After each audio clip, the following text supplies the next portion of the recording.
Assalamualaikum warahmatullahi wabarakatuh. Waalaikumsalam warahmatullahi wabarakatuh. Apa kabar anak-anakku? Baik, alhamdulillah. Masya Allah. Gimana pada pagi hari ini, semangat untuk belajar? Semangat. Sebelum memulai pelajaran, agar ilmu yang kita dapatkan bermanfaat dan penuh keberkahan, mari kita mulai pelajaran kita dengan berdoa terlebih dahulu. Kita mulai.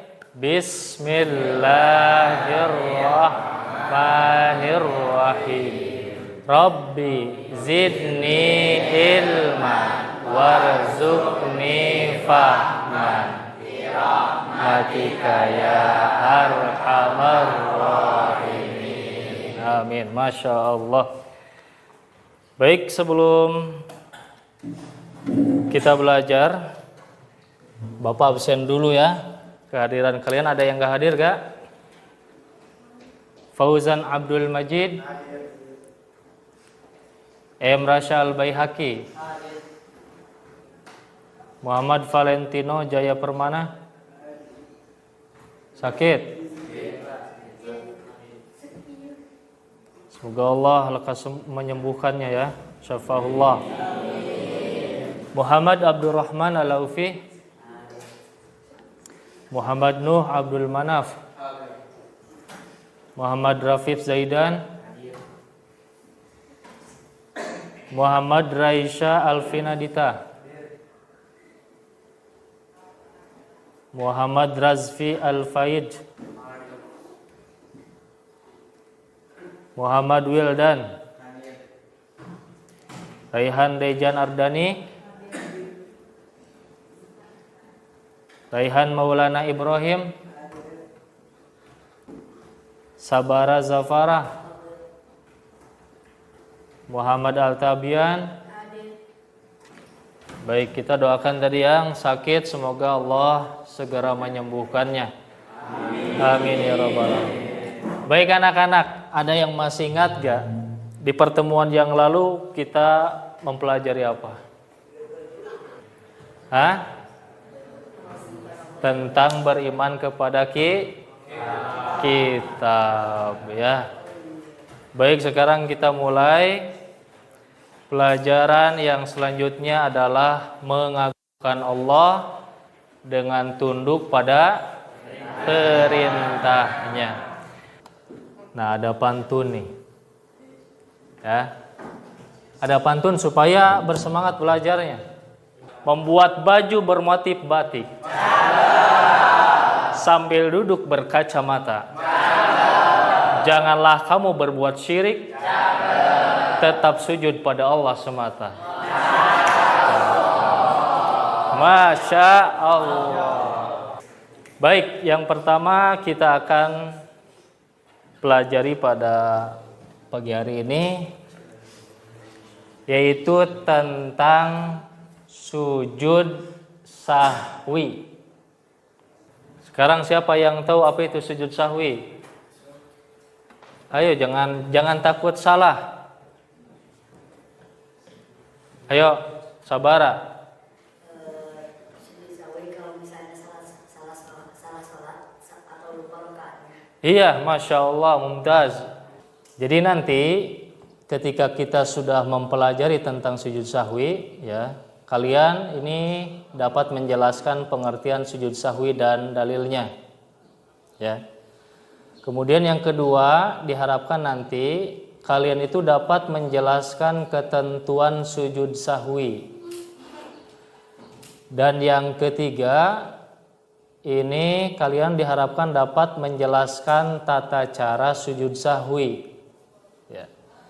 Kemudian yang keempatnya, diharapkan dapat menjelaskan hikmah melaksanakan sujud sahwi. Jadi sujud sahwi ini merupakan sujud karena lupa. Jadi lupa atau ragu dalam sholat. Jadi bisa lupa, misalkan sholat duhur kita, ini lupa jumlah rokaatnya. Ini rokaat ketiga atau rokaat ya. Atau lupa tidak melakukan salah satu rukun dari sholat. Misalkan tidak sujud. 2 kali sujud itu merupakan rukun. Ini sujud hanya sekali. Gak duduk di antara 2 sujud, langsung berdiri. Ya, itu merupakan lupa meninggalkan rukun. Nah, kalau misalkan ragu dalam bilangan rokaat, antara 3 atau 4 rakaat, mana yang kita ambil? Kita ambil yang paling kecil 3 rakaat, ya. Setelah itu nanti sujud sahwi. Sujud sahwi dilakukan karena beberapa alasan. Di antaranya, coba siapa yang mau baca? Yang pertama Wildan, ya silakan. Iya, lupa tidak melakukan salah satu rukun sholat seperti ruku atau sujud. Nah, tadi kalau misalkan tidak ruku atau tidak sujud karena lupa, ingat ya, bukan karena disengaja. Kalau disengaja tidak ruku dan tidak sujud, berarti sholatnya batal. Kemudian yang ketiga ya, Rasya. Siapa? Raihan. Rafif, ya Rafif.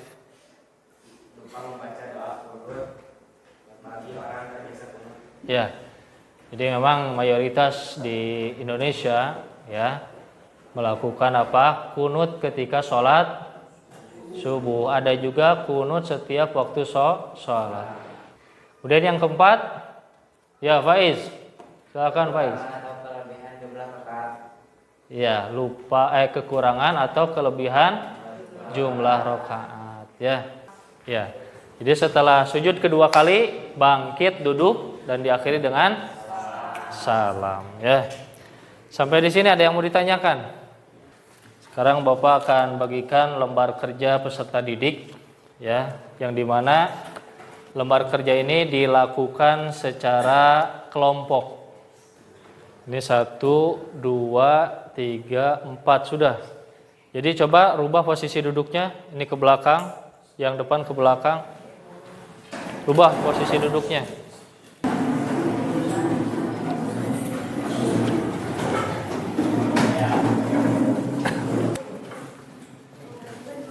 Rasya. Allah, kelompok 3. Kelompok 3. Kelompok 4. Wildan, ayo. Kelompok 1 ini kalian diskusikan tadi yang sudah kita pelajari tentang pengertian sujud sahwi. Ya. Jadi di sana diskusikan tentang pengertian sujud sahwi. Kemudian di kelompok 3 ya. Kelompok 3 jadi tata cara sujud sahwi. Ya, diskusikan tentang tata cara sujud sahwi. Ayo silakan dikerjakan. Ya.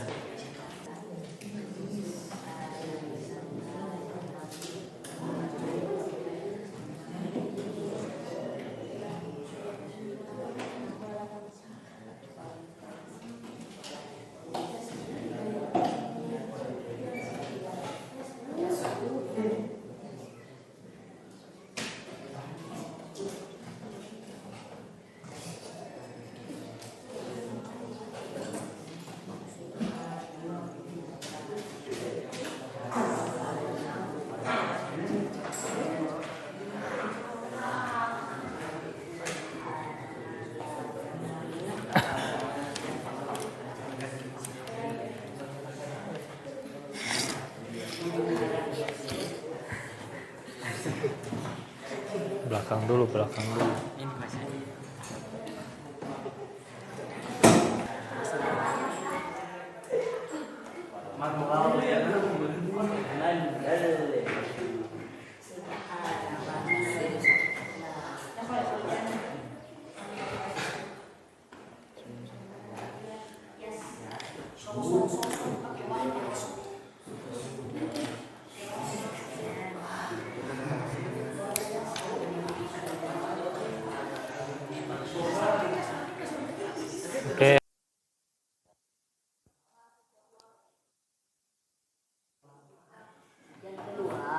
Nih, dari sujud mengucapkan ini kan takbir. sujud sesudah membaca tasyahud akhir. Sebelum apa? Sebelum salam. Tuh kan ada Tambah dulu.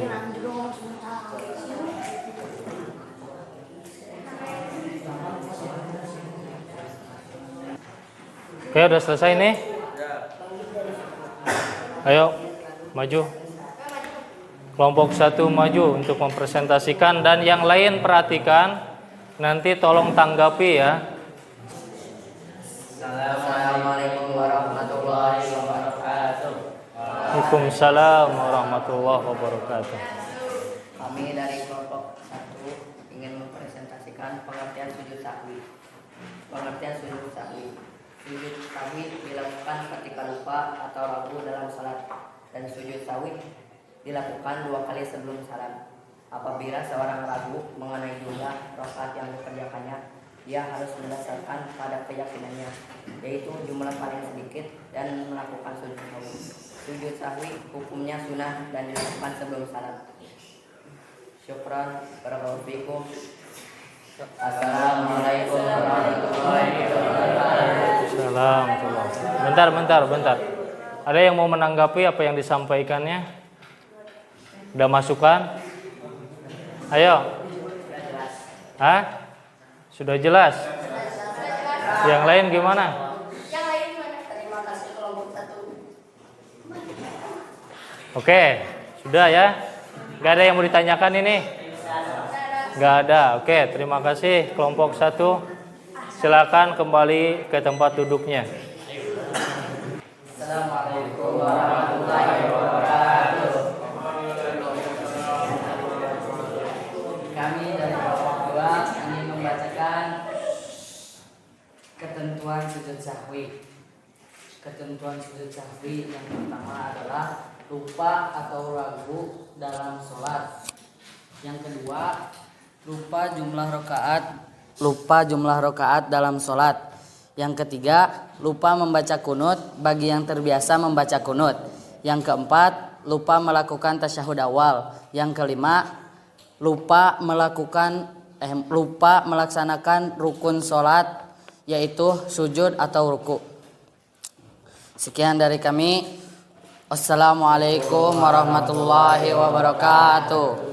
Waalaikumsalam warahmatullahi wabarakatuh. Gimana? Ada yang mau ditanyakan? Ada yang ngasih masukan? Gak ada? Oke, wasantum barakallahu fikum. Ya.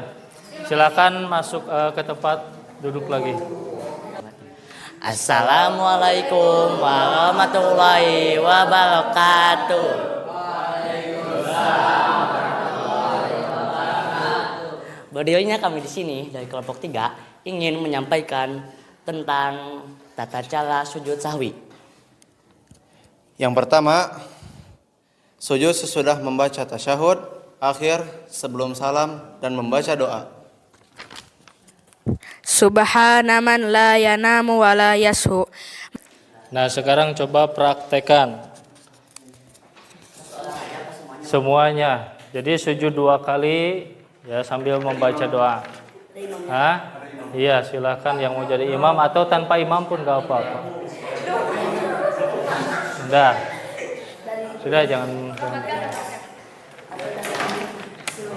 langsung dari duduk. Dari duduk setelah tasyahud kan? Sebelum salam. Ayo baca doanya apa?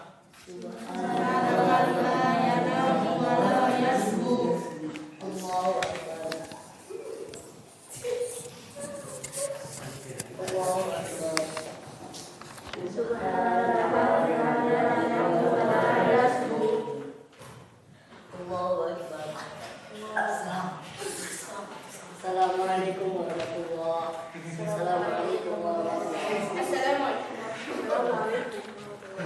Baik, Masya Allah, mumtaz ya, barakallahu fikum. Sebentar. Ada yang mau ngasih tanggapan?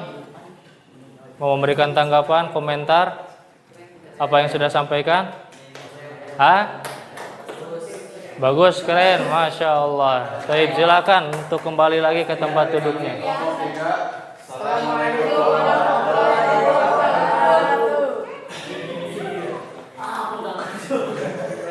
Oke, terakhir kelompok 4.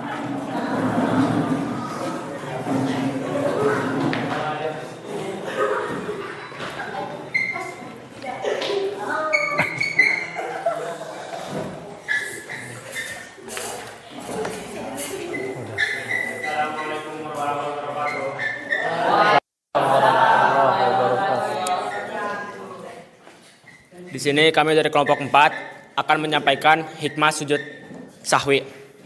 Yang pertama, agar tidak sombong walaupun memiliki kelebihan.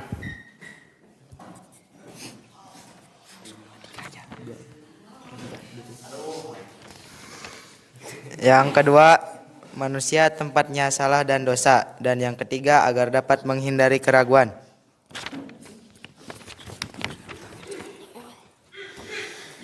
Melengkapi jumlah rokaat ketika mendapatkan keraguan dalam sholat. Kelima, menghindarkan dosa. Yang keenam, agar ingat kepada Allah. Dan yang ketujuh, ketika melakukan kesalahan, kita harus mengakuinya dan meminta maaf. 8. Melengkapi rukun salat. 9. Mengingat rakaat salat. Dan yang terakhir 10. Memperoleh ampunan dari Allah SWT. Syukron. Assalamualaikum warahmatullahi wabarakatuh. Assalamualaikum warahmatullahi wabarakatuh. Gimana, ada yang mau ngasih tanggapan, komentar, masukan? Keren? Gak ada yang mau ditanyakan? Oke, Mumtaz, barakallahu fikum. Silakan kembali lagi ke tempat duduknya. Jazakumullah khair. Ya.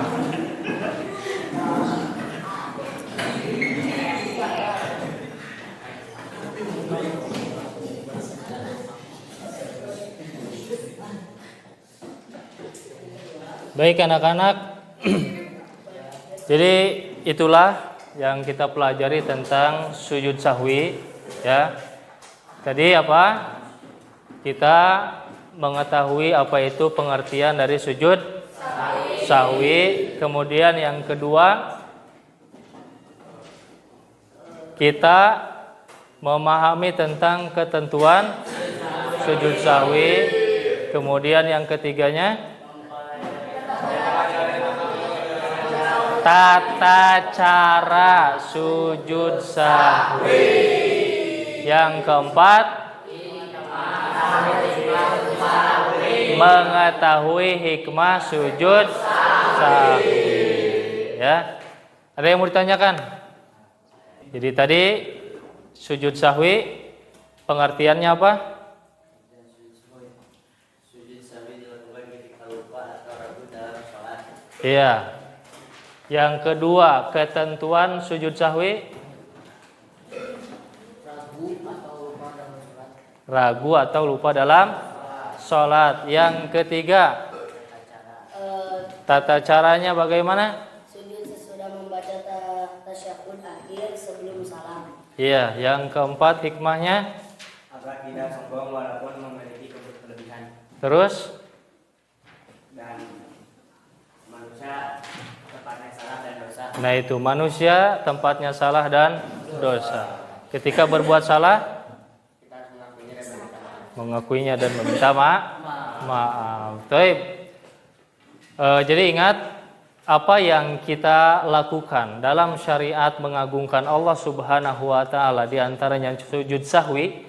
Ini kita bisa mengambil hikmahnya untuk kehidupan kita sehari-hari, ya. Apalagi kalian nih tidak pernah lepas dari yang namanya hubungan dengan sesama manusia, hubungan sesama teman, hubungan sesama guru, hubungan sesama warga sekolah, ya, yang dimana dalam interaksi hubungan tersebut kalian tidak dapat lepas dari kesalahan. Dimana kalian berbuat kesalahan, ya, apalagi ini kesalahan sesama manusia, ya, maka harus segera diselesaikan di dunia, segera dengan cara meminta maaf dan mengakui kesalahan yang telah buat, ya. Nah, kalau misalkan orangnya yang berbuat salah kepada kita, kemudian orang tersebut meminta maaf kepada kita, maka kita pun harus memberi maaf. Baik. Jadi untuk materi selanjutnya nanti insya Allah kita akan mempelajari tentang sujud tilawah, ya. Nanti kalian baca-baca yang ada di modul, ya, yang ada di buku buku paketnya tentang sujud tilawah. Baik, terima kasih. Ya, Bapak selaku yang menyampaikan meminta maaf jika ada kesalahan dalam menyampaikan materi, kata-kata yang tidak berkenan di dalam hati, ya. Karena Bapak pun termasuk manusia yang tidak lepas dari dosa, tidak lepas dari kesalahan, ya. Dan Bapak ucapkan terima kasih, apresiasi yang sebesar-besarnya kepada kalian yang telah memperhatikan dengan baik, menyimak pelajaran dengan baik, sehingga tadi kalian bisa mempresentasikan apa yang kalian pelajari pada pagi hari ini, ya. Dan kita tutup pertemuan pada pagi hari ini dengan doa kifaratul majlis. Subhanakallahumma bihamdika asyhadu an la ilaha illa anta astaghfiruka wa atubu ilaik. Wassalamualaikum warahmatullahi wabarakatuh. Waalaikumsalam.